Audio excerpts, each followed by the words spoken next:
ভিডিওটি দেখার আগে সবার কাছে ছোট্ট একটি রিকোয়েস্ট করতে চাই, প্লিজ প্লিজ প্লিজ যারা ভিডিওটি দেখবেন সবাই একটা করে সাবস্ক্রাইব করে দিবেন। আপনাদের ভালোবাসা পেলে এমন ভিডিও আরও উপহার দিব। ভিডিওগুলো বানাতে অনেক কষ্ট হয়, আমি জানি। ভিডিওটি অনেক মানুষই দেখবেন, প্লিজ একটা করে সাবস্ক্রাইব করে দিবেন। সবাইকে পুরো গল্পটি দেখার জন্য অনুরোধ রইল। আর যারা আমাকে ভালোবাসে তারা একটা করে লাইক করে দেখিয়ে দিবেন। Love you all. তো চলুন আজকের ভিডিওটি শুরু করা যাক।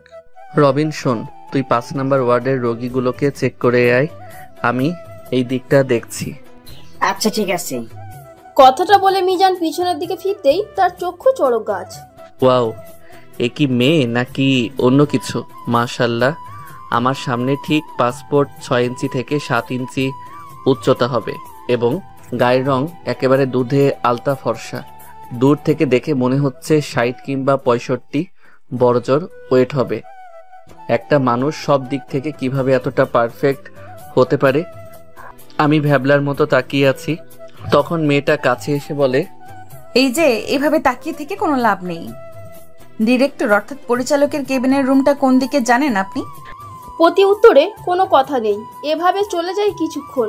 সামনে থেকে মেয়েটি বিরক্ত হয়ে হাতে একটা তুড়ি দিয়ে বলতে থাকে, এই যে হ্যালো, জি জি। ডিরেক্টরের রুমটা কোন দিকে?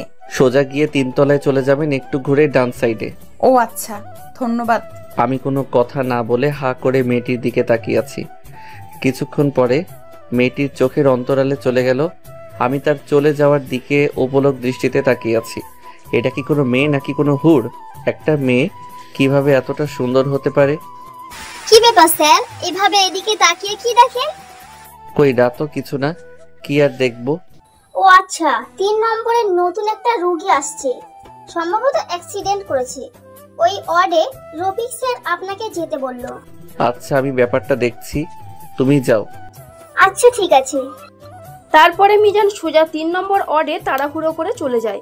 সরকারি মেডিকেল হাসপাতালে যে পরিমাণ ভিড় হয় তা কোনো আন্তর্জাতিক খেলার মাঠে দর্শক থেকে কম না। যারা গেছেন তারা জানেন। ভিড় ভাট্টা ঠেলে মিজান তার নির্দিষ্ট কক্ষে পৌঁছতে সক্ষম হয়। তারপরে সামনে থেকে রোগীটার প্রাথমিক ট্রিটমেন্ট দিয়ে, দেখেন, অ্যাক্সিডেন্টটা মনে হচ্ছে খুব বাজেভাবে হয়েছে। পায়ের একটা হাড় ভেঙে গেছে, দেখেই বোঝা যাচ্ছে। পায়ের নিচের অংশ ঝুলে আছে, মাংসতে আটকে আছে, না হয়ে পা থেকে আলাদা হয়ে যেত। প্রাথমিক যে ট্রিটমেন্ট দেওয়ার দরকার আমি দিয়ে দিছি। দ্রুত রোগীকে অপারেশন করাতে হবে। এখানে কিংবা বাহিরে যেখানে কোরান দ্রুত অপারেশন করান, না হয় রোগী আজীবনের জন্য পা হারাতে পারে। কথাটা শেষ করে 3 নম্বর ওয়ার্ড থেকে বের হয়ে আসে মিজান। স্যার, ডিরেক্টর স্যার সব জুনিয়র সিনিয়র স্যারদেরকে পরিচালক কক্ষে ডাকছে, এমনকি যারা ইন্টার্নি চলমান অবস্থায় নার্স আছে সবাইকে। বুঝলাম না, এখন আবার সবাইকে কেন ডাকবে? তা তো আমি জানি না, আপনাকে খবর দিতে বললো তাই দিলাম। দেখো, ব্যাপারটা হচ্ছে তোমরা অনেকদিন এই কুষ্টিয়া জেনারেল হাসপাতালে নির্দ্বিধায় সাথে দায়িত্ব পালন করছো। এতে আমি অত্যন্ত খুশি এবং আনন্দিত। তোমরা যেভাবে প্রত্যেকটি ইউনিট দায়িত্বটার সাথে দেখে আসছো তা সত্যি আনন্দের বিষয়। কখনো এই বিষয়ে কখনো নেগেটিভ প্রশ্নের সম্মুখীন আমার হতে হয়নি। এর থেকে আনন্দের ব্যাপার হচ্ছে, এই তো আমাদের হাতের বাম দিকে খেয়াল করে দেখতে পাচ্ছ, ডাক্তার অনিকা মেডিকেল করে এসেছে লন্ডন থেকে।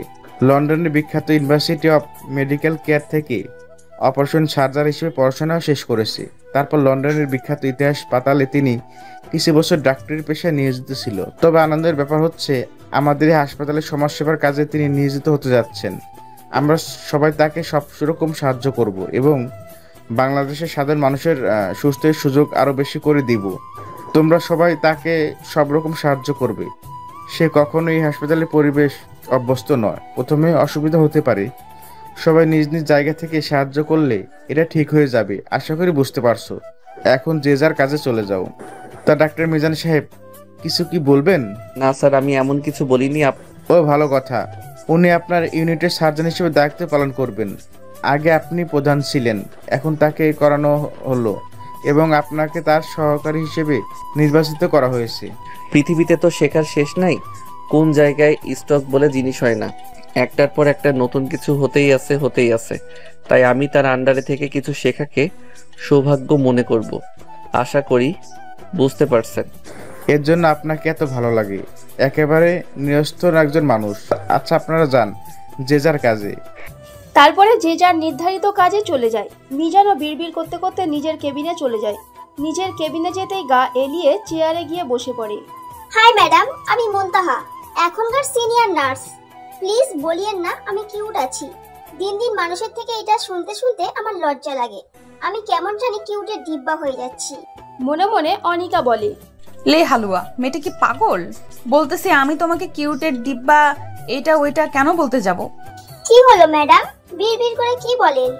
আপনি এত ভালো বাংলা কিভাবে শিখলেন? আপনি না বাইরে পড়াশোনা করেছেন? আমি তো ইন্টার লেভেল পর্যন্ত এখানে পড়ালেখা করেছি। কেন? না মানে স্যার, সরি ম্যাডাম হবে। ম্যাডাম আসলে রবিন স্যার আছে না, বলতে আমার শরম লাগে। উনি আমাকে খালি খালি কিউট কিউট বলে। আমি নাকি কিউটের ডিব্বা। অনেক হয়েছে, থামো, আমার কেবিনে নিয়ে চলো। তখন মেয়েটা আমাকে এমন নিজের কেবিনের দিকে নিয়ে যেতে লাগে, মনে মনে বলতে লাগলাম, এই কোথায় সে ফেসে গেলাম রে ভাই, রে ভাই। এই কিউট হয়ে যাচ্ছে আর ওই হা করে তাকায় থাকে, কি একটা ঝামেলা। ম্যাডাম এই তো চলে এসেছি, এইটাই আপনার কেবিন। তখনই অনিকা কেবিনের মধ্যে ঢুকে দেখে বাম সাইডে একটা চেয়ারে মিজান বসে আছে। এই যে মুনতাহা, আপনি এক কাজ করেন, ওটিতে সব রেডি করেন আর রিধিকে নিয়ে সবকিছু প্রস্তুতি নিয়ে নেন। 1 ঘন্টা পরে অপারেশন। স্যার হুট করেই? এত কাজের চোর কেন? রোগীটা অ্যাক্সিডেন্ট করছে, অপারেশনে যত দেরি হবে তার কষ্ট তত বেশি হবে। আর যেহেতু করতেই হবে, দ্রুত করে ফেলি, ওনার পায়ের রিক্সা যেন না বাড়ে। তখন নার্স মাথা নিচু করে চলে যায় সবকিছু গোছাতে। আর এইদিকে মিজান অনিকার দিকে তাকাতে পারতেছে না। যেই অনিকা অন্যদিকে তাকায়, চোখ ব্যাকা করে টেরে টেরে তাকে দেখে। আবার মুখ ঘুরালেই এমন ভাব করে যে সে কিছু দেখা তো দূরের কথা, ওদিকে তাকাইনি। এইভাবে 10 মিনিট চলে যায়।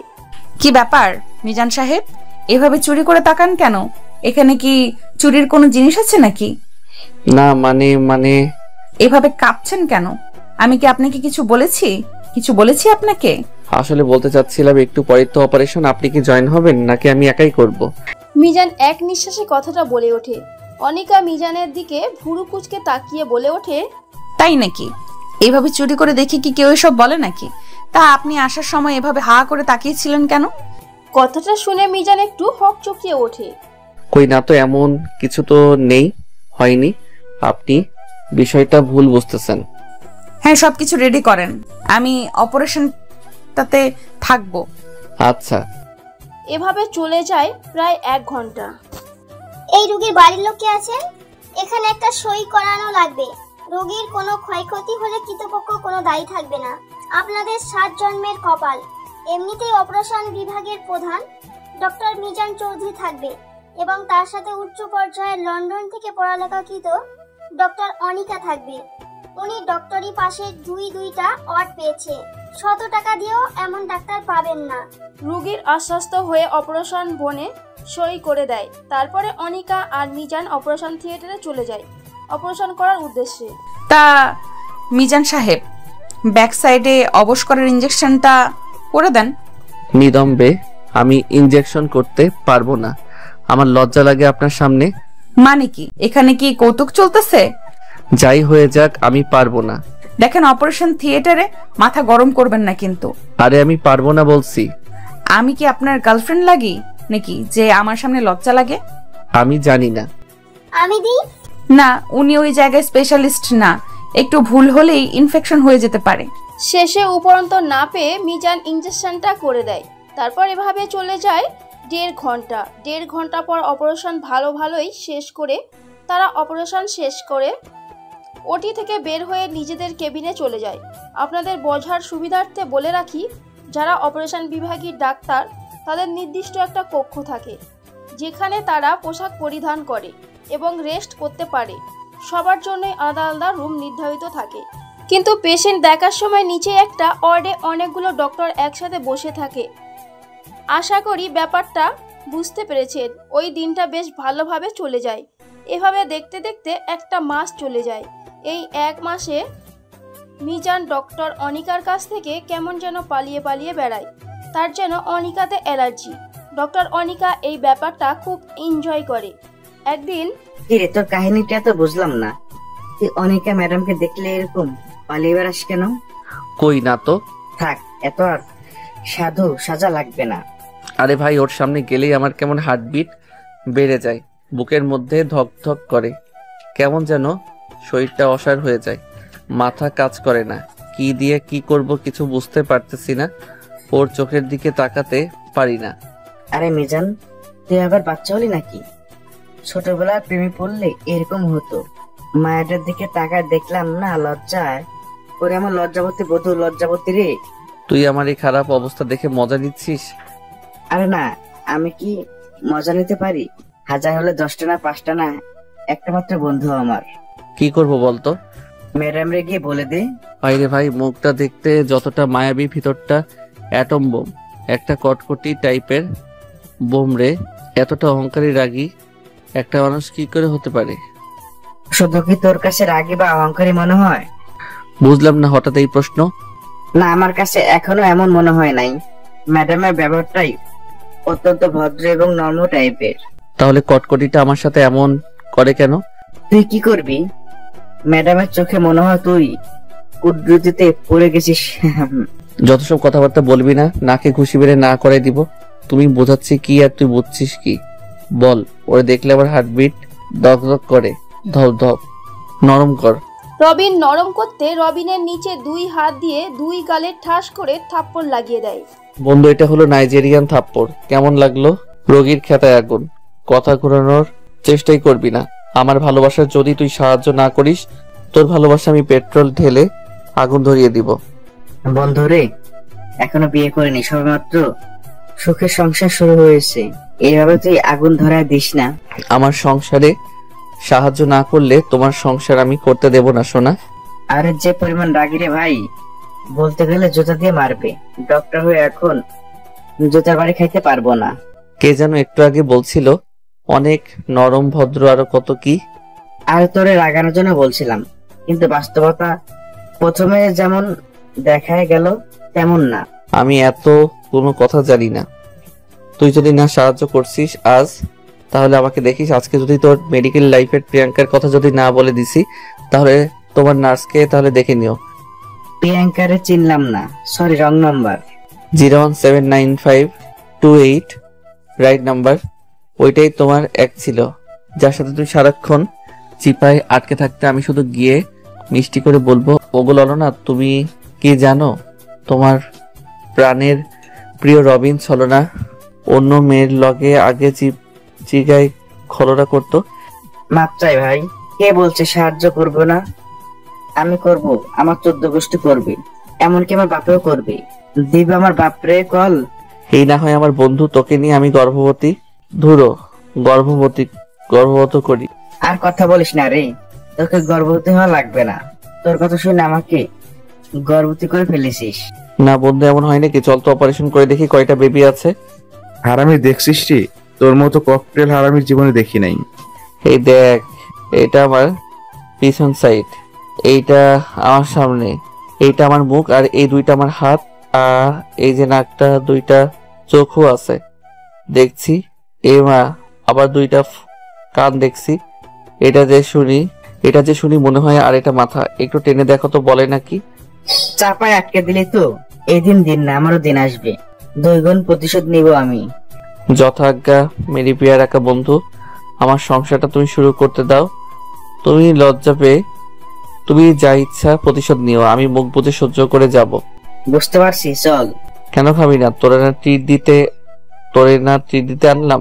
প্রতি উত্তরে রবিন চোখ বড় বড় করে তাকায়। হা হা, চল। তারপরে তারা ওখান থেকে সোজা হসপিটালে চলে আসে। ওই দিন আর কিছু বলতে পারে না, এভাবে চলে যায় বলবো বলে 3 দিন। আজকে যাওয়ার সময় খাবার নিয়ে যাসনি কেন? তাড়াহুড়ো করে আসতে মন নেই। তাহলে দুপুরে বাইরে থেকে কিছু খেয়ে নিস। আচ্ছা ঠিক আছে মা। বাবা কই? বাবা বের হয়েছে? হ্যাঁ, তোর বাপ একটু আগে অফিসে গেল। আচ্ছা, সাবধানে থেকো। আচ্ছা রে মা। কথাটা বলে আমি ফোনটা কেটে দিলাম। তারপরে সোজা হসপিটালের উদ্দেশ্যে রওনা দিলাম। সাদ্দাম বাজারে এসে পড়লাম জ্যামে। কিছুক্ষণ জ্যামে আটকে থাকার পরে গাড়িটা ডান দিকে ঘুরিয়ে কুষ্টিয়া মেডিকেল কলেজের সামনে দিয়ে একটু ডানে মোড় ঘুরে হসপিটালে পৌঁছে গেলাম। গাড়িটা পার্কিংয়ে পার্ক করে সোজা ভিড় ঠেলে আমার রুমে চলে গেলাম। সরকারি জেনারেল হসপিটাল হওয়ার কারণে প্রচুর পরিমাণে ভিড়, রাস্তাতে হাঁটার মতো নেই, ঢোকা তো দূরের কথা। তবে এটা ভেবে প্রশান্তি লাগে যে হাজার হাজার মানুষকে সাহায্য করতে পারি, এটাই আমার জন্য প্রাপ্তি। এইটার জন্যই তো ছোট থেকে কষ্ট করে এ পর্যন্ত আসা। আল্লাহর কাছে অশেষ মেহেরবান যে এই সুযোগটা করতে আমাকে সাহায্য করেছেন তিনি। নিজের রুমে এসে কিছুক্ষণ রেস্ট করে কেবিনে চলে গেলাম। কেবিনে গিয়ে বসতেই, কি অবস্থা আপনার, কেমন আছেন? বাবা বাবা সূর্য কোন দিক থেকে উঠছে? কেন?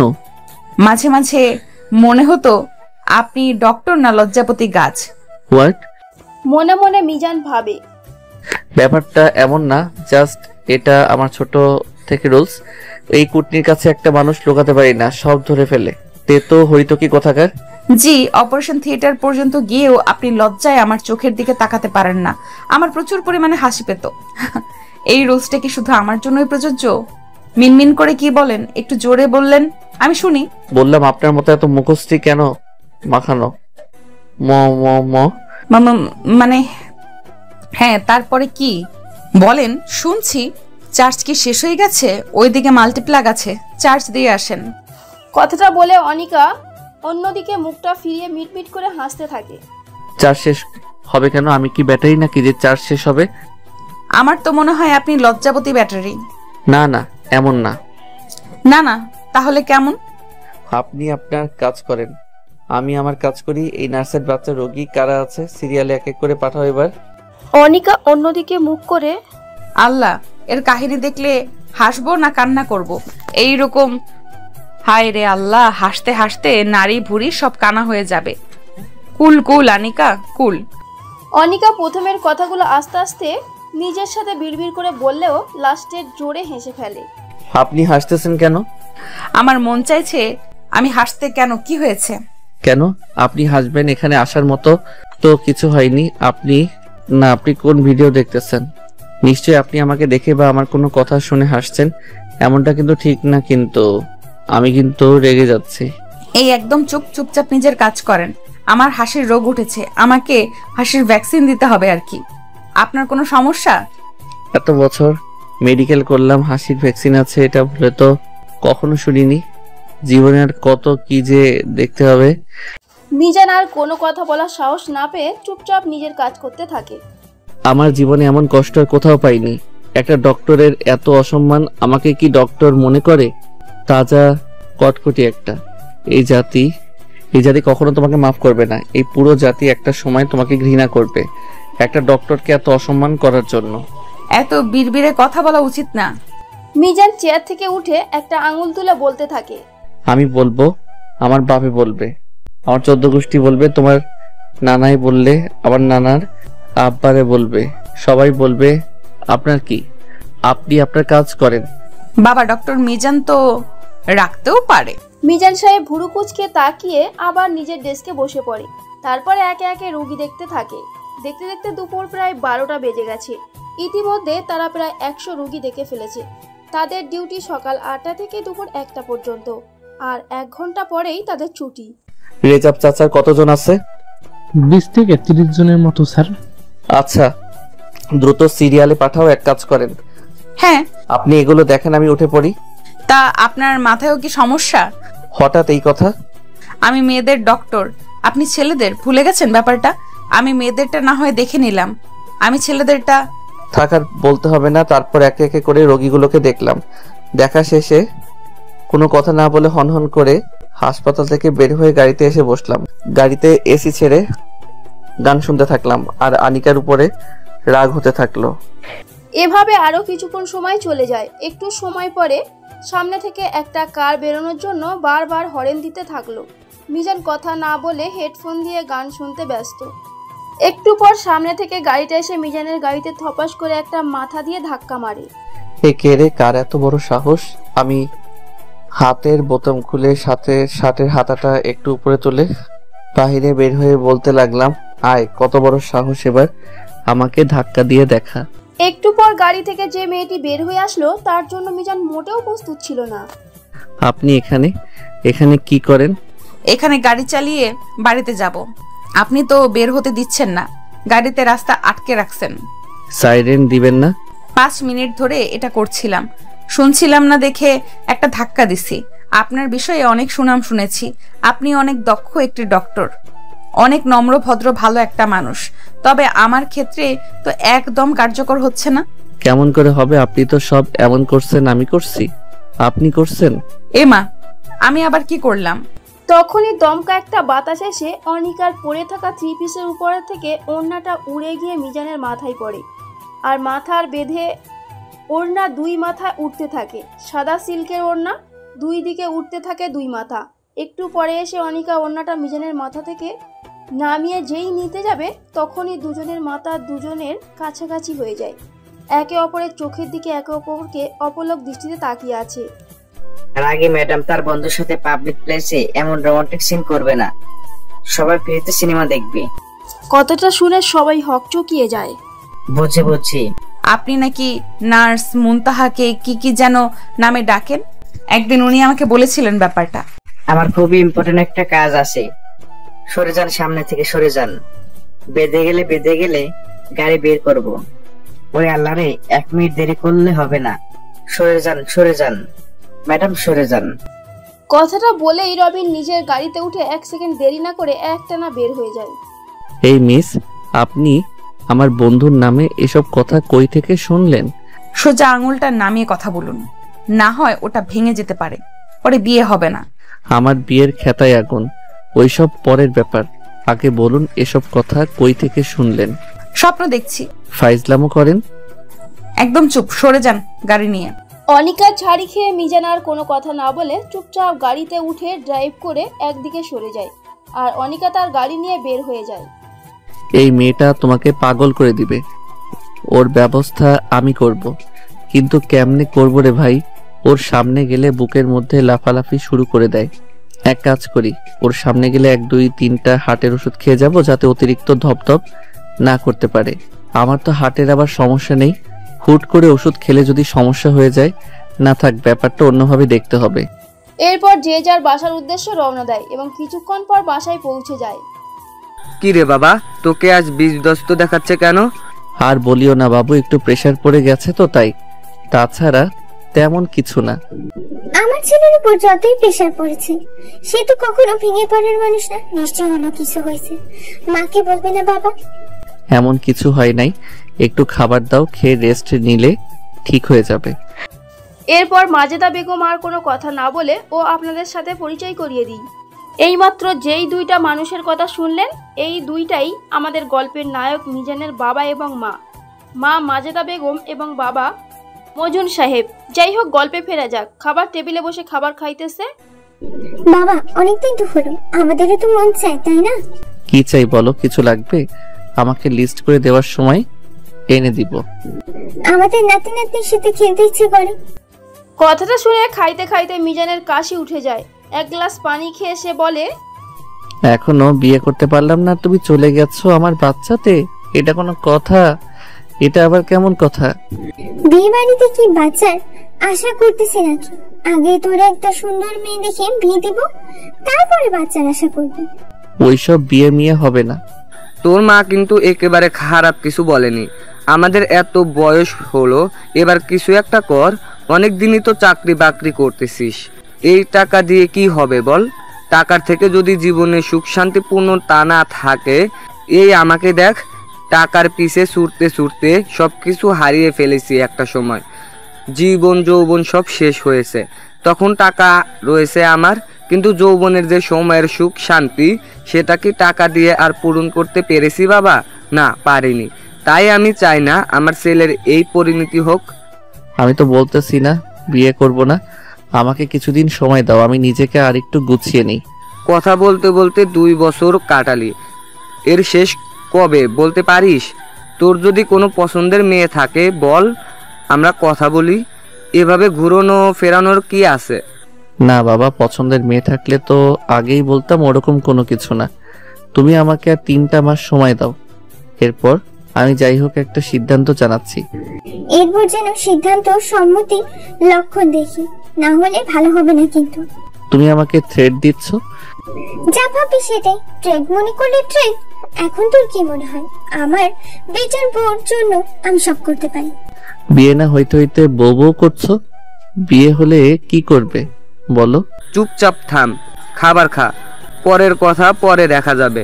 যখন সময় চাইলেই দিলাম, তবে সম্মতির লক্ষণ যেন পায়। তারপর সে খাবার খেয়ে ঘুমোতে যায়। পরের দিন যৌথ নিয়মে সে হাসপাতালের উদ্দেশ্যে রওনা দেয়।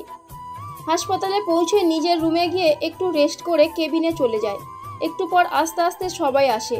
এর মাঝে হুট করে, এ কি স্যার, আপনি কি এই ওয়ার্ডে? আপনার কি কেবিন চেঞ্জ হলো? না তেমন কিছু না, একটু কাজ আছে।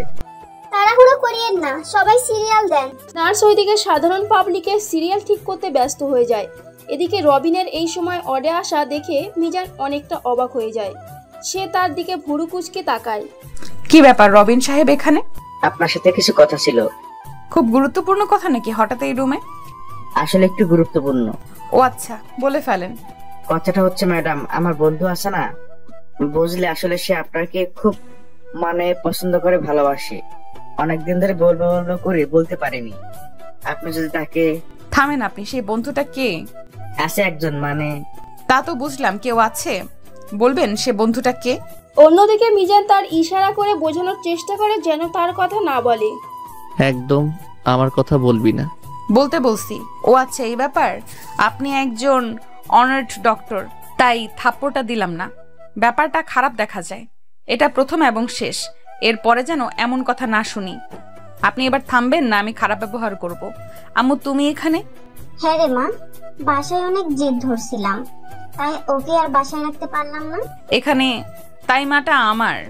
তা কত মিস করছিলে, তাই নাকি? চলো তাদের সাথে পরিচয় করিয়ে দিই। অনিকা উঠে গিয়ে মিজানের কেবিনের সামনে দাঁড়ায়। হ্যাঁ। মুখটা বন্ধ করেন, মশা ঢুকে যাবে। এটা আমার মেয়ে প্রিয়া। অসম্ভব, ইম্পসিবল। কিভাবে, কি, কখন? আজ থেকে 2 বছর আগে। এটাই পসিবল। আপনাকে তো দেখলে বোঝা যায় না আপনি বিবাহিত। চোখের সামনে অনেক কিছুই বোঝা যায় না, কিন্তু বাস্তবে তো সত্য সত্যই হয়। আপনারা এত লেখাপড়া করে এই পর্যন্ত আসছেন, এত কিছু সাধারণ নলেজ নেই। এতটুকু সাধারণ নলেজ নেই, বিয়ে না করলে বাচ্চা কই থেকে আসবে আমার? আসলে ব্যাপারটা এমন না বাবারা, ব্যাপারটা হচ্ছে। আম্মু থামো তুমি, এনাদের মাথায় সমস্যা। মা। মিজান আর কোনো কথা না বলে চুপচাপ কেবিন থেকে বেরিয়ে বাইরে চলে আসে। পাশাপাশি রবিনও। স্যার, আপনারা কই যাচ্ছেন? রোগী অনেক আছে তো। ম্যাডাম আছে, তাকে দিয়ে সব দেখতে বলো। প্রতি উত্তরে নার্স আর কোনো কথা না বলে দুজন হাসপাতাল থেকে বের হয়ে একটু হেঁটেই সামনে মেডিকেল কলেজের ভিতর ঢুকে যায়। একটা লিচু গাছের নিচে বসে পড়ে। কিরে, এত তাড়াহুড়া কিসের, কেউ আসে? প্রতি উত্তরে রবিনের দিকে চোখ বড় বড় করে তাকালো মিজান। সমস্যা কি দেখবি? এমন মারা মাইট দিব রে, কাউরে দেখাতে পারবি না। এত বছর পর কাউরে মনে ধরলো, আর এইভাবে মনটা ভেঙে গেল। মন খারাপ করে লাভ আছে, বউয়ের সাথে বাচ্চা ফ্রি। আমার হাতে কি তুই মাইর খাবি? দেশে কি মেয়ের অভাব পড়ছে? একটা গেলে 1000টা আছে, তার জন্য এরকম করতে হবে? মাইয়া নাই রে, একতরফা হোক বা 2 তরফা। কিছু কিছু মানুষ তাদের জীবনের ভালোবাসা পাল্টাতে পারে না, অন্যদের মতো একটার পরে আরেকটা ভালোবাসতে পারে না। একটা ছেলে কখনো আমি তার প্রথম ভালোবাসাকে বলতে পারে না রে, আর আমি ওর মায়ায় আটকে গেছি। এটা কিভাবে ভুলবো বল? আমার মাথায় ট্রাফিক জ্যাম লেগে যাচ্ছে। এমন তো হতে পারে যে সে ইচ্ছা করে এমন করলো, তুই অনেকাকে ভালোবাসিস বলে সে ভুল বুঝলো। আরে গর্ধব কোথাকার, আমার কথা তারে কখন বলছিস? কেন, একটু আগে। এর আগে কি সে জানতো এই কথা? না তো, কেন? তার মেয়ে আসলো কখন? এই কথা বলা 5-10 মিনিট এমন হবে। দেখ, জিনিসটা বোঝার চেষ্টা কর। ওই মেয়ের কথাবার্তা দেখে কখনো মনে হয় নাই যে অভিনয়। ছোট বাচ্চা, ওর কথা বলা দেখেই বোঝা যায়। তার থেকেও বড় কথা, এর আগে তো জানতো না আনিকা যে আমি ওকে ভালোবাসি। তুই বলার পরে হুট করে 5-6 মিনিটের মধ্যে চলে আসলো। সে কিন্তু কাউকে কলও করে নাই। আর আমি খুব খেয়াল করে দেখছি, বাচ্চাটার সাথে আনিকা অনেকটা সারপ্রাইজ হয়ে গেছে। সত্যি তার বাচ্চারে।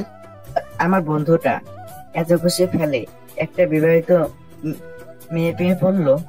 তা আবার 2 বছরের মেমোরি কার্ড ডাউনলোড করা। বন্ধু, তোর আর কষ্ট করতে হবে না, আমি কি সেটেল করব? আরেকটু হলে আজকে থাপ্পড় একটা খাইতি, তখন সারা হাসপাতাল বলা বলি হতো যে ডক্টরের হাতে ডক্টর থাপ্পড় খাওয়া। সবাই তোরে দেখলে মুচকি মুচকি হাসতো। আজকে কোনোভাবে বেঁচে গেছিস, আবার যদি ভুলেও এসব কথা বলতে যাস জুতার বাড়ি খাবি হারামজাদা। কথা একবারে ভুল বলিসনি, আমি এর মধ্যে নেই। একটুর জন্য প্রেস্টিজ বেঁচে গেছে আমার। নেই মানে? আমার প্রেম যদি না হয় তোর ভালোবাসা আমি হতে দেব না। দরকার পড়লে পেট্রোল কিনে আগুন ধরাই দিব। ভুলে যাস না, মেডিকেলে যখন পড়ালেখা করতাম দুজন, সবসময় তো সাথে সাথেই থাকতি। ভাগ্যক্রমে চাকরিটাও এক জায়গায় করি। জীবনে কত মানুষের রিলেশনে আমি ভাঙন দিছি রে। তোর বাচ্চা রিলেশন তো আমার বাম হাতটা খেল। এত সুন্দর সুন্দর মেয়ে থাকতে যার 2 বছর একটা বাচ্চা আছে, তারপরে করতে হবে কেন? তুই যে হিটলার রে, সেসব কাহিনী কি আমি ভুলে গেছি? তোর জন্য কেউ শান্তিতে একটু রিলেশন করতে পারেনি। আরে ভাই, ওর মায়ায় পড়ে গেছি, কি করব আমি? মায়ার জিনিসটা কি রে? খায় না মাথায় দেয়। আসলে তোর রুচির দুর্ভিক্ষ চলছে। আর যাই বলিস, আমার ভালোবাসা নিয়ে যদি একটা আঙুল তুলিস, তোর একদিন কি আমার যে কয়দিন লাগে। আরে ভাই, তুই বুঝতেছিস না কেন? এখন কি করণীয়? ওর স্বামী আছে, বাচ্চা আছে, বললেই হলো নাকি? সবকিছু কি হাতের মোয়া নাকি? এসব উল্টাপাল্টা চিন্তা বাদ দে। ও সংসারটা এইভাবে ভেঙে নষ্ট করিস না। কথা তো একেবারে ভুল বলিস না রে। আর ভালোবাসার জন্য ওর সংসার নষ্ট করা ঠিক হবে না। আবার ওকে ছাড়া তো থাকতেও পারবো না। দেখা যাক কি হয়। এখন কি করবে তুমি? ভাবতেছি বাসায় যাব। হাসপাতালে যাবি না? অনেক রোগী আছে তো। আমাদের 3 নম্বর ওয়ার্ডে আমরা তো 3 জনই দেখাশোনা করি। ডাক্তারগুলো সব ওয়ার্ড ভিত্তিক ভাগ করা, কিভাবে কি হবে? আমার মনের অবস্থা খুব একটা ভালো না রে। তুই যা, আজকের দিনটা কষ্ট করে অনিকার সাথে কন্ট্রোল কর। কালকে থেকে আমি দেখব ব্যাপারটা। যাই হোক, এই ব্যাপারে টেনশন করিস না। আমি আঙ্কেল আন্টির সাথে কথা বলবো, একটা ভালো মেয়ে দেখে দিব। মন মেজাজ ভালো না, এসব উল্টাপাল্টা কথা বললে কিন্তু রাগ হয়ে যাবে।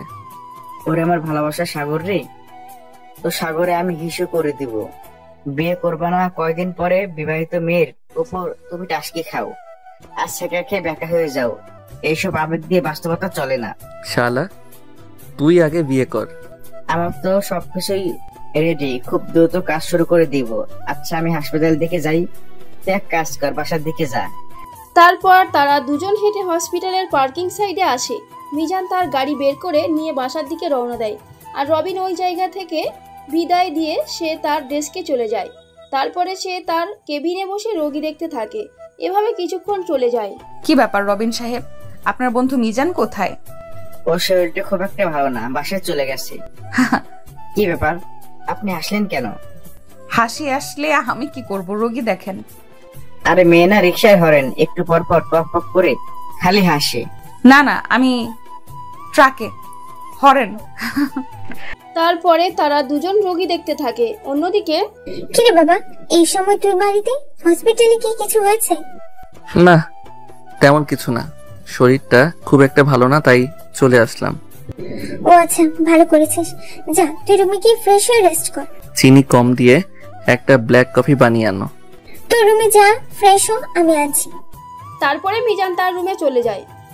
আলহামদুলিল্লাহ আছি বাবা, আল্লাহর রহমতে ভালো। তুমি ভালো আছো? আলহামদুলিল্লাহ। তা বাবা, মিজান তো কখনো তার ডিউটি ছেড়ে বাড়িতে আসে না। ওর কি কিছু হয়েছে? এরকম বিধ্বস্ত ভাবে কখনো তো বাড়িতে আসতে দেখিনি। না না আন্টি, চিন্তা করবেন না, ওর শরীরটা খুব একটা ভালো না, কেমন যেন ক্লান্ত লাগছে, তাই বাড়িতে চলে গেছে। এই দিকটা আমি দেখছি, সামলে নিব, আপনি চিন্তা করবেন না। আচ্ছা বাবা, তাহলে রাখি, ভালো থেকো। আচ্ছা ঠিক আছে। কি ব্যাপার, আপনি এভাবে টেরিটরি কি শুনছেন কান লাগায়া?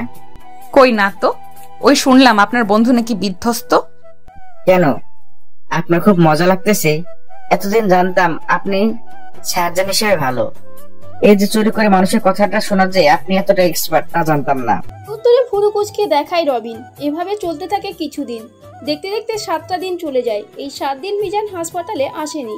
7 দিন পর স্যার, ওটিতে ইমার্জেন্সি রোগী এসেছে, অ্যাটাক করেছে, ইমার্জেন্সি তার ট্রিটমেন্ট লাগবে। তাড়াতাড়ি সবকিছু রেডি করে আমি আসতেছি। ডক্টর, অনিকা এবং রবিনকে ইনফর্ম করেন ইমার্জেন্সি অপারেশন করা লাগবে, না হয় স্ট্রোক রোগী বাঁচানো যাবে না। নার্সের কথা মতো সবকিছু রেডি করে। যথা নিয়মে অপারেশনটা হয়ে যায়। আল্লাহর অশেষ রহমতে একটুর জন্য রোগীটা বেঁচে যায়। অপারেশন শেষ করে তারা যে যার রুমে গিয়ে ফ্রেশ হয়ে ড্রেস চেঞ্জ করে রোগী দেখার পোশাক পরে তাদের কেবিনে চলে আসে। তা রবিন সাহেব, আপনার বন্ধুকে তো দেখছি না প্রায় 7-8 দিন ধরে। কেন, আপনি জানেন না উনি 2 মাসের ছুটি নিয়েছেন? এত লম্বা ছুটি কিভাবে অ্যালাউ করলো? আসলে ও কখনো ছুটি নেয়নি। ছুটি নিতে গেলে সবসময় রিজেক্ট করতো, কিন্তু হুট করে এতদিন পরে যখন বলতেছে, ডিরেক্টর সাহেব আর না করতে পারেননি। ও, হঠাৎ মিজানের কথা বুঝলাম না তো, ভূতের মুখে কি শুনি। আপনি আবার মিস্টিস করছেন না তো? What the hell you are, আপনার মাথা ঠিক আছে? হ্যাঁ, বুঝতে পারছি। একসাথে কাজ করি অনেকদিন ধরে, দেখতেছি যে অ্যাবসেন্ট, তাই জিজ্ঞাসা করলাম নিজের দায়িত্ব বোধ থেকে, এর বাইরে কিছু না। ও, পরে যে যার কাজে লেগে পড়ে। এভাবে দেখতে দেখতে আরো 1টা মাস চলে যায়। অন্যদিকে কি রে, কি অবস্থা এতদিন পরে? এই তো চলে রে কোনো রকম। তোর কি অবস্থা? বউ বাচ্চা নিয়ে ভালো আছিস রে? বুড়ো তো হয়ে যাচ্ছিস, বিয়ে কবে করবি? এর থেকে বয়স বাড়লে শেষে দেখবি ভালো বউ পাবি না। কেন, তোর শালি আছে না? আসে তো, কেন বিয়ে করবি? চল আজকে আমার শালির তোর সাথে বিয়ে দিয়ে আসি। এই না না, এতদিন দেখতাম যা, কিন্তু তোর ক্ষেত্রে তো উল্টা দেখতেছি। আমাকে তুই বলদ পাইছিস?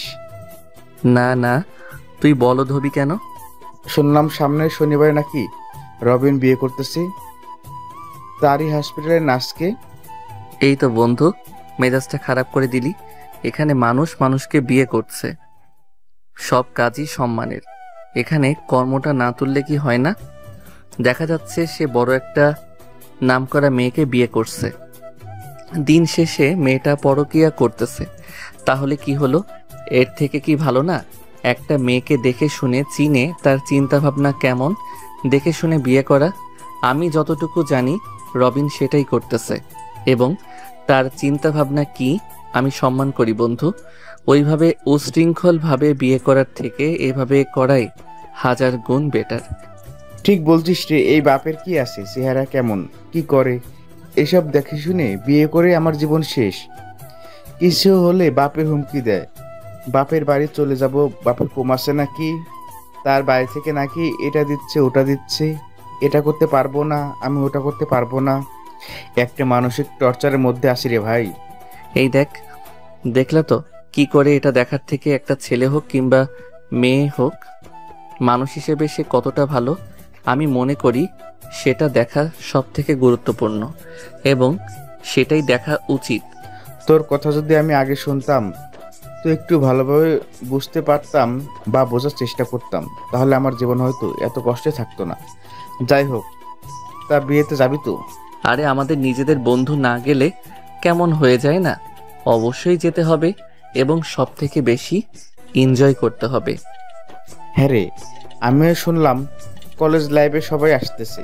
হ্যাঁ, বিয়েরও উপলক্ষ হলেও তো সবার সাথে আবার দেখা হবে।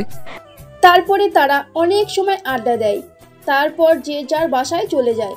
আসলে কার কতটা টাকা পয়সা আছে, কার পরিবার কেমন, কে দেখতে কালো, কে দেখতে ফর্সা, কে লম্বা, এইসব দেখার থেকে ভালো একজন মনের মানুষ দেখে বিয়ে করা সব থেকে গুরুত্বপূর্ণ।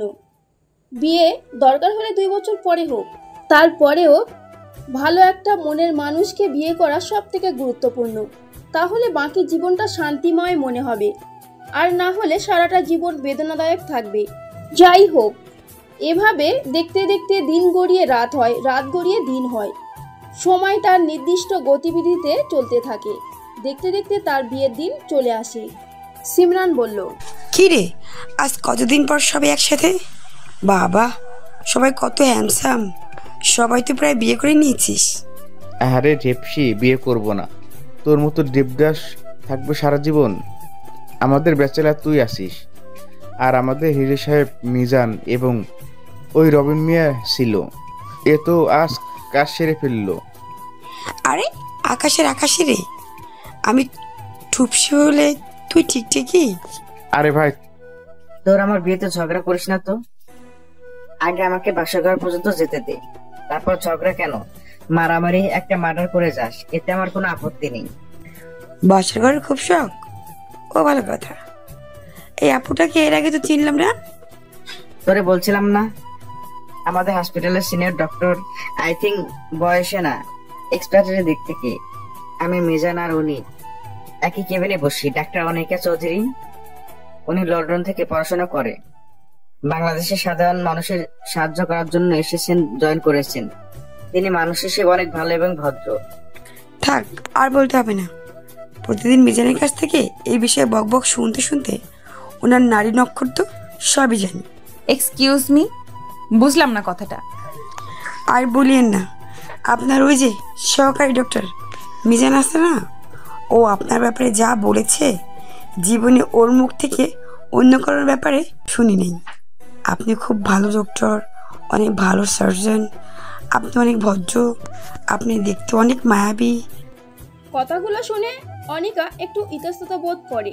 বিষয়টা বুঝতে পেরেই, কিরে তোরা এখানে বকবক করে যাবি? ভিতরে চল, কিছু আয়োজন। তারা ভিতরে গিয়ে সবাই আড্ডা দিতে থাকে। এর মাঝে মিজান তার প্রাইভেট কার থেকে কালো কালারের প্যান্ট, হালকা সাদা কালারের শার্ট, কালো কালারের কোট, কালো কালারের বেল্ট, হাতের রোলেক্সের ঘড়ি, কালো জুতা, কালো কালারের সানগ্লাস পরে, 5 ফুট 6 ইঞ্চি উচ্চতা তার, তেমনি জিম করা বডি। এই ড্রেসে গাড়ি থেকে নেমে হেঁটে আসছে। হা করে সবাই তার দিকে তাকিয়ে আছে। এভাবে হেঁটে সবার কাছে আসতেই, কিরে শালা, বিয়ে জামান না তোর? কেন বিয়ে তোর আমার হবে কেন? তুই যে গেট আপটা দিছিস রে ভাই, আমার বউ দেখলে তোর না জানে বিয়ে করতে চায়। খবরদার তার সামনে যাস না। এদের কথাবার্তা পাশ থেকে অনিকা চেয়ারে বসে, রবিনের আম্মু, মিজানের আম্মু, অনিকার আম্মু ও অনিকা গল্প করতেছিল। কিন্তু অনিকা গল্প তো তার যেন কান নেই। চোখটা ঠিকই তাদের দিকে, কিন্তু কানটা এই দিকে দিয়ে রাখছে কথা শোনার জন্য। এসবের জন্য মনে হয় মেয়েরাই বেস্ট। এমন ভাব করছিল যেন এদিকে তার নজরই নেই, কিন্তু লুকাই লুকাই ঠিক সব শুনতে থাকে। কিরে হ্যান্ডসাম, জীবনে কত পটাবি, এবার বিয়ে করে ফেল। মায়েরা তো তোরে দেখলে স্ট্রোক করবে। আজ পর্যন্ত একটা প্রেম করতে পারলাম না, আর উনি আসছে স্টক করতে। এখানে সবাই দেখ বিবাহিত, শুধু আমি আর তুই সিঙ্গেল। তো চল আমি আর তুই শুরু করে দিই। মিজান তখনই বামে তাকিয়ে দেখে অনিকা কান খাড়া করে এদিকের কথা শুনতেছিল। বিষয়টা বুঝতে পেরে মিজান জোরে জোরে বলতে থাকে, করা যায়, প্রেম করলে কি আর মন ভরবে? কেন, এত সুন্দরী মেয়ে তো মন কি ভরাতে পারবে না? যেভাবে চাস চল, সব হবে। তাই নাকি? হ্যাঁ সোনা পাখিটা। এই কথাটা শুনে অনিকা রাগে কটকট করতে থাকে। তোরা এখানে কি শুরু করলি? তোরে একটু ওদিকে যা, আমার আর মিজানের একটু পার্সোনাল কথা আছে। সবাই ওদিকে চলে যায়। তারপর তখনই, তা তোরে খুশি করতে গেলে কি লাগবে? কি লাগবে বুঝিস না? রোম্যান্স। সহ্য করতে পারবি তো? তাই নাকি? চল দেখা যাক।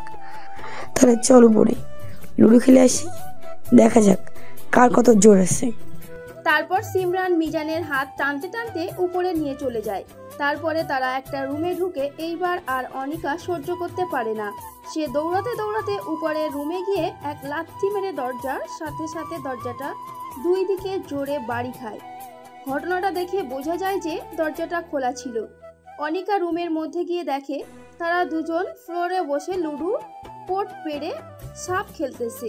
অনিকা দৌড়ে গিয়ে তার মাথায় যেন উল্টাপাল্টা হয়ে গেছে, কোনো কিছুই যেন তার মাথার মধ্যে যাচ্ছে না। দৌড়ে গিয়ে মিজানের কলার টেনে ধরে তোলে, তারপরে ঠাস ঠাস করে 3-4টা থাপ্পড় মেরে দেয়। চরিত্রহীন লম্পট নির্লজ্জ বেহায়া। এখন মনে আসতেছে না, একটু পরে আবার যখন আসবে মনে আসছে। কাক, শকুন, কুনো ব্যাং, লজ্জা করে না রুমের মধ্যে এসব করতে? আমি রুমের মধ্যে কি করতেছিলাম? কেন, ওই যে কে? লুডোতে সাপ খেলতে। তারপরে থামলেন কেন? দোস্ত বিষয়টা হ্যান্ডেল কর, আমি আসি। সিমরান রুম থেকে চলে যেতেই অনিকা মিজানকে জড়িয়ে ধরে কাঁদতে থাকে হাউ মাউ করে। কুত্তা কোথাকার, কত ভয় পাইছিলাম জানিস? বল এরকম কেন করলি? আমি কি করেছি? তুই এই মেয়ের সাথে কেন রুমে আসলি? লুডোতে সাপ খেলতে। কেন, কোনো সমস্যা? না, তুই আসতে পারবি না। কেন আসতে পারবো না?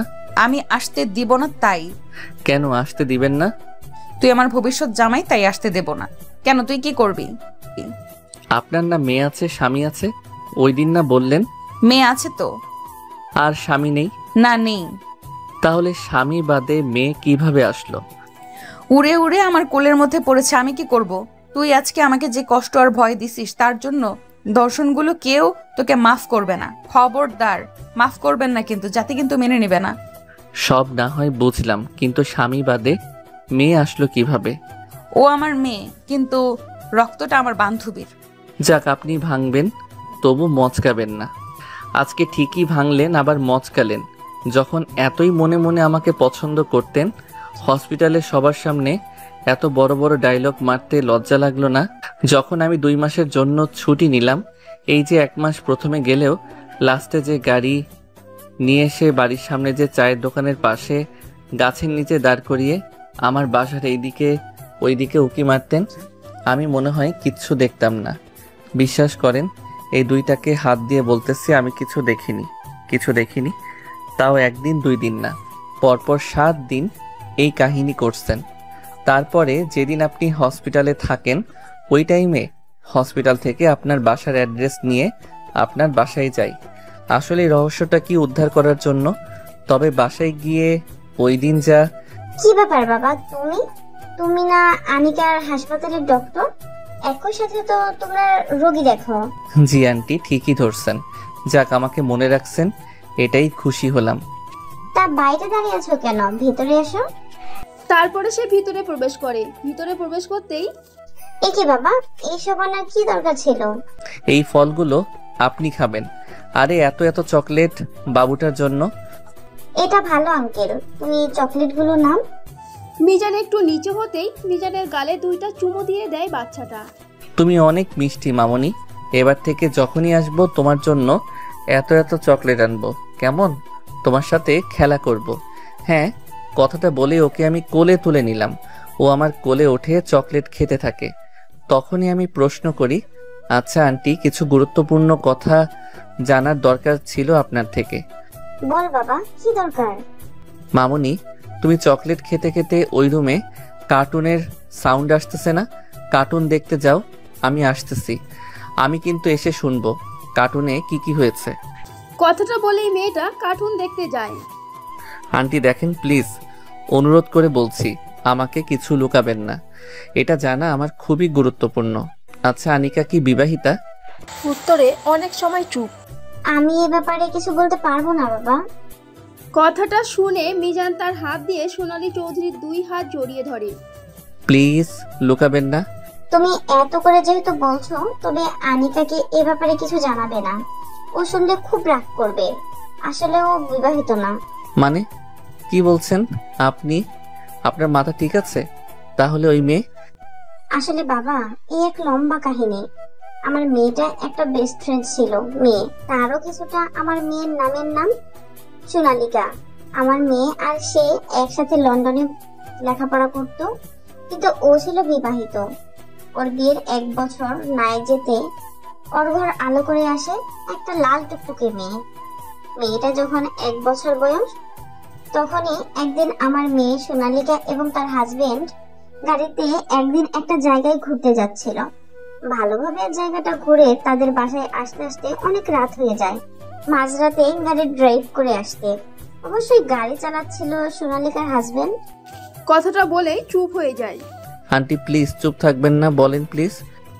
গাড়িটা একটা ভয়াবহ অ্যাক্সিডেন্ট করে সামনে থেকে একটা ড্রাম ট্রাকে মেরে দেয়। আমার মেয়ে আর বাচ্চাটা পেছনে থাকার জন্য তারা বেঁচে যায়, কিন্তু সামনে সোনালিকা এবং তার হাজবেন্ড ট্রাকে সোজাসুজি মারার জন্য তারা ঘটনাস্থলে মারা যায়। আমার মেয়ে এবং ছোট্ট বাচ্চাটাও খুব গুরুতর আহত হয়। বাঁচার সম্ভাবনা আমার মেয়ের অনেক কম ছিল, অ্যাক্সিডেন্টের সময় জানালা দিয়ে বাচ্চাটাকে ছিটকে বাইরে চলে যায়। তাই বাচ্চাটা শুধু হাতে একটা হাড় ভেঙে যায় আর কিছু অংশ কেটে যায়। তাছাড়া আহামরি খুব বেশি ক্ষতি হয় না। আমার মেয়ের বান্ধবী মানে সোনালিকা মৃত্যুর আগে হাত ধরে অনুরোধ করে যায় যে তারা যদি মারা যায় তাহলে তার মেয়েকে দেখার মতো আর কেউ নেই, আনিকা যেন তার মেয়ের দায়িত্ব নেয়। আসলে সোনালিকা সত্যি অসহায় ছিল। বাড়িতে তাদের শুধু বাবা মা ছিল। বাইরে ডক্টরের ডিগ্রি করতে গেলে 1 বছরের মাথায় মাকে হারায়। তারপরে তার বাবা দেখে শুনে ওখানে একটা বিয়ে দিয়ে দেয় তার বন্ধুর ছেলের সাথে। তার 1.5 বছরের মাথায় তার মায়ের সুখে তার বাবাও চলে যায় একাকিত্ব সহ্য করতে না পেরে। তাই তার মেয়েকে দেখার মতো কেউ নেই। আর আমার মেয়ে ওখানে সোনালিকার ভরসাতেই পড়তে গিয়েছিল। ওখানে আমাদের আপন বলতে তেমন কেউ ছিল না।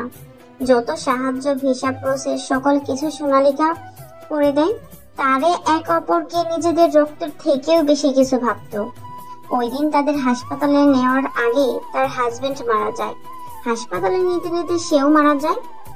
এক কথায় ঘটনাস্থলেই তারা মারা যায়। ছোট্ট বাচ্চা মেয়েটাকে আর আমার মেয়েকে হাসপাতালে নিলে অনেক কষ্টের পরে তারা আল্লাহর অশেষ রহমতে জীবন ফিরে পায়। তারপর থেকে ছোট্ট পিচ্চিটারে আমার মেয়ে তার নিজের মেয়ের বলে গ্রহণ করে নেয়। কখনো তার মায়ের অভাব বিন্দু মাত্র বুঝতে দেয়নি। আমরাও তাকে নিজের পরিবারের একজন ভেবেই আপন করে নেই। আমাদের জন্য চোখের মনি সে। কথাগুলো যেন মিজানের বিশ্বাসই হচ্ছে না। তার চোখ যেন ছানা পড়া, মাথা যেন চেপে আসতেছে। অনেক সময় চুপ থেকে ও আচ্ছা আচ্ছা আন্টি থাকেন। আপনি এই মাত্রই না তুমি আসলে, চলে যাচ্ছ? আবার পরে দেখা হবে। বাচ্চাটার সাথে দেখা করে যাও। আমি খুব দ্রুত আসবো। ফ্ল্যাশব্যাক। নির্লজ্জ চোর কোথাকার বদমাইশ, লুকিয়ে লুকিয়ে এত কিছু করছো আর আমাকে জানতে দাওনি। তুমি এত লুকিয়ে চোরের মতো আমার বাড়ির সামনে এসে আমাকে দেখার জন্য উকি মারতে। এতই যদি ভালোবেসে ফেলেছো তাহলে যখন আমি প্রকাশ করতাম এত ভাব না মারলে কি হতো? আবার একদিন বলেই এটা আমার মেয়ে বুঝিয়ে বললে কি হতো? বলে কি আমার হাজবেন্ড আছে। হাজবেন্ড ছাড়া কি মেয়ে হয়? কেন বলবো না? তোমার ওই ফেস দেখতে আমার অনেক ভালো লাগছিল। আমি মিটমিট করে হেসে মজা নিচ্ছিলাম।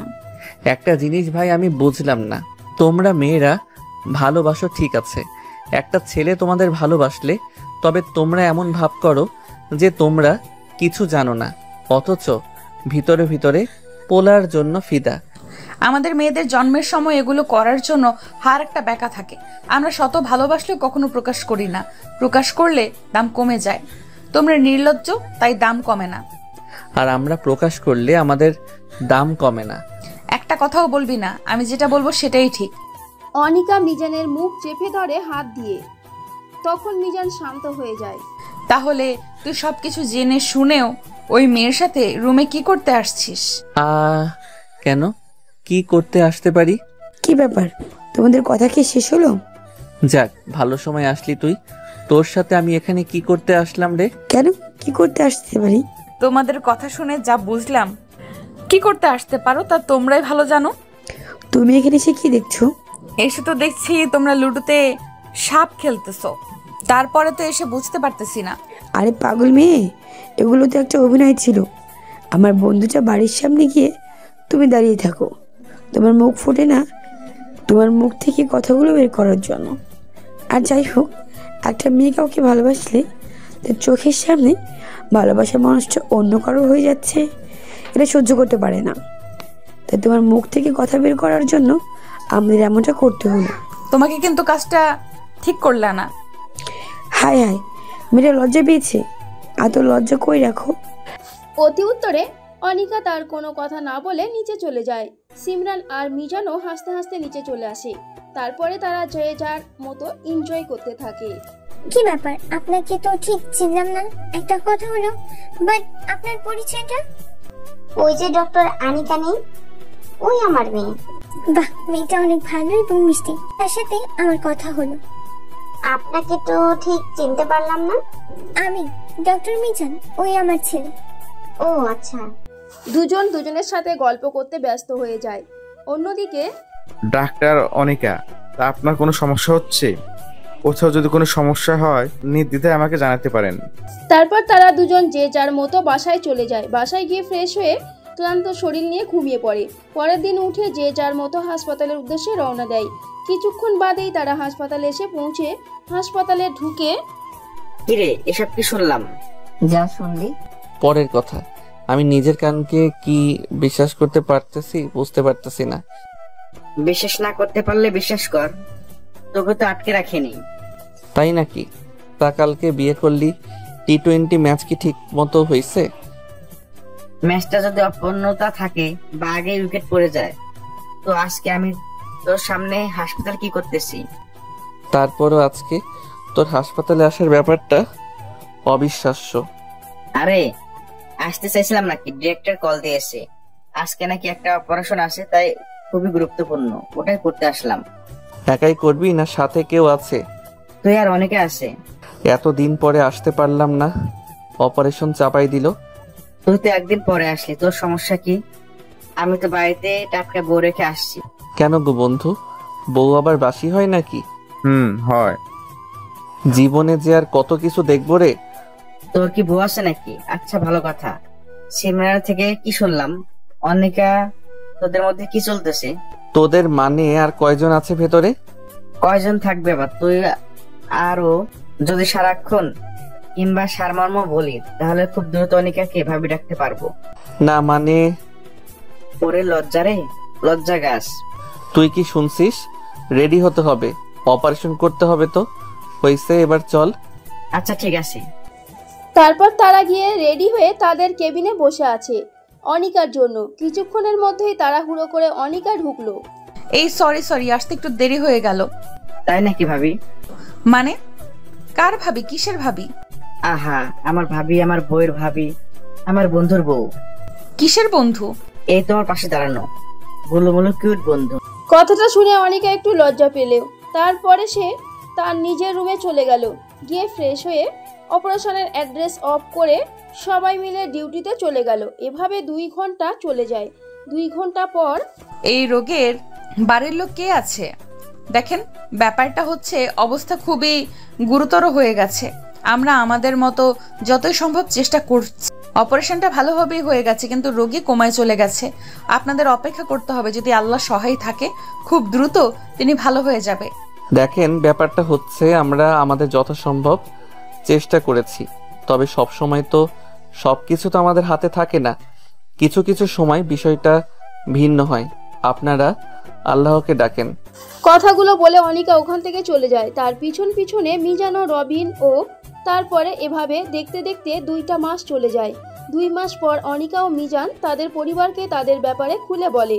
তাদের কথা শুনে তাদের পরিবার অনেক খুশি হয়ে যায় এবং তাদেরকে ধুমধাম করে বিয়ে দিয়ে দেয়।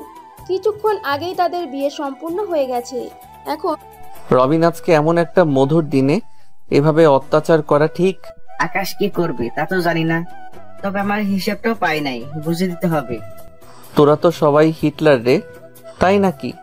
কত টাকা চাই? বেশি না, এখানে 5 জন আছে, 5 লাখ টাকা দিলেই হবে।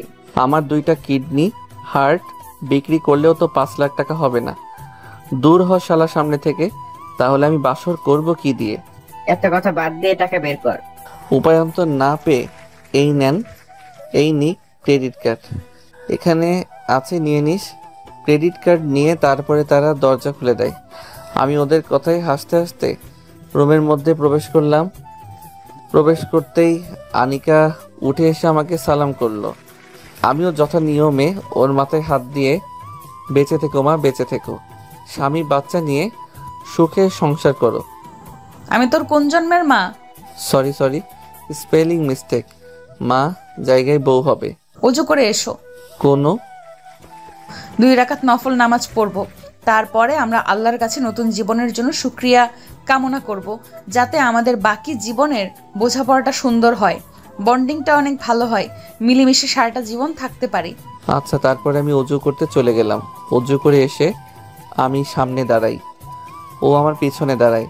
আমি ইমামতি করি, 2 রাকাত নামাজ পড়াই। তারপরে দুজন পাশাপাশি বসে, পাশাপাশি বলতেও ওকে আমার সামনে বসাই। একই যায় নামাজে আমার ডান হাত দেই, ও বা হাত দেয়, 2 হাত এক জায়গায় করে একটা মোনাজাত ধরি। এমন মোনাজাত তো কখনো দেখিনি। এটা স্বামী স্ত্রীর স্পেশাল মোনাজাত, যা আমাদের রবে সন্তুষ্টির জন্য করা। হে পরম করুণাময় মহান আল্লাহ তাআলা, তুমি অত্যন্ত দয়ালু এবং ক্ষমাশীল। আমরা অত্যন্তই মূর্খ, আমাদের জীবনে অনেক ভুলভ্রান্তি অন্যায় দিয়ে জর্জরিত। আপনি আমাদের ভুলগুলোকে ক্ষমা দৃষ্টিতে দেখেন। আপনি তো মাফ করতে ভালোবাসেন, অতএব আমরা আশা করব আপনি আমাদের অতীতের অন্যায় মাফ করে দিবেন এবং আজকে থেকে যে নতুন জীবনের সূচনা শুরু করব, এই জীবনে আপনার রহমত দিয়ে পরিপূর্ণ করে দিয়েন। আমাদের যেন একে অপরের বন্ডিংটা অনেক সুন্দর হয়। আমি যেন দুজন দুজনকে সুন্দরভাবে বোঝাপড়া করতে পারি। আপনি আমাদের সাহায্য করবেন এবং আমাদের মেয়ে যেন আমাদের থেকে কোনো অবহেলার শিকার না হয়, এটা আপনার থেকে আমরা প্রত্যাশা করি। ও যেন কখনো বাবা মায়ের অভাব না বুঝতে পারে আমাদের থেকে। হে মহান করুণাময়, আমরা যেন নিঃস্বার্থভাবে এখন যেভাবে সাধারণ মানুষকে সাহায্য করি, নিজের সর্বোচ্চটা দিয়ে মানুষের পাশে যেন থাকতে পারি। আমাদের প্রতি আপনি রহম করুন। আমাদের অন্তরটা কখনো আপনি কঠিন করিয়েন না। আমাদের অন্তরটা আপনি সুন্দর এবং সুশীল করে দেন। সবশেষ একটাই প্রত্যাশা, আমাদের নতুন জীবনের জন্য আপনা থেকে দোয়া চাই। আশা করি আপনি আপনার সর্বোচ্চটা দিয়ে আমাদের পাশে থাকবেন। আমরা যেন আমাদের সর্বোচ্চটা দিয়ে আপনাকে ভালোবাসতে পারি। আমিন। কি ব্যাপার, এভাবে তাকিয়ে কি দেখো? দেখতেছি আমার জামাইয়ের মনটা কত সুন্দর এবং ভালো। হঠাৎ এইভাবে? জি স্যার, যে মানুষটা আল্লাহকে এইভাবে খুশি করতে পারে, এত সুন্দরভাবে সকল কিছু বলে মানাতে পারে, আমি বিশ্বাস করি তার মনটা অত্যন্ত সুন্দর। তেমন কিছু না তো, আর কি করা? পিচ্চি বুড়িটা কই? ওর নানুর সাথে ওই রুমে। আমাদের রুমে রাখতে পারলে না? ওই রুমে কেন? আমাদের রুমে রাখলে কিভাবে হয়? মানে এখানে আবার কি হবে যে ওকে রাখা যাবে না? ওরে বাবারে, কাঁচা খোকা, কিচ্ছু বোঝে না। কি হয় দেখবা। তারপরে অনিকা মিজানের সামনে এসে ঠোঁটের সাথে ঠোঁট মিলিয়ে চিরন্তন সুখের আশার সাগরে ভাসতে থাকে। আর এদিকে আমাদের গল্পটাও শেষের পথে।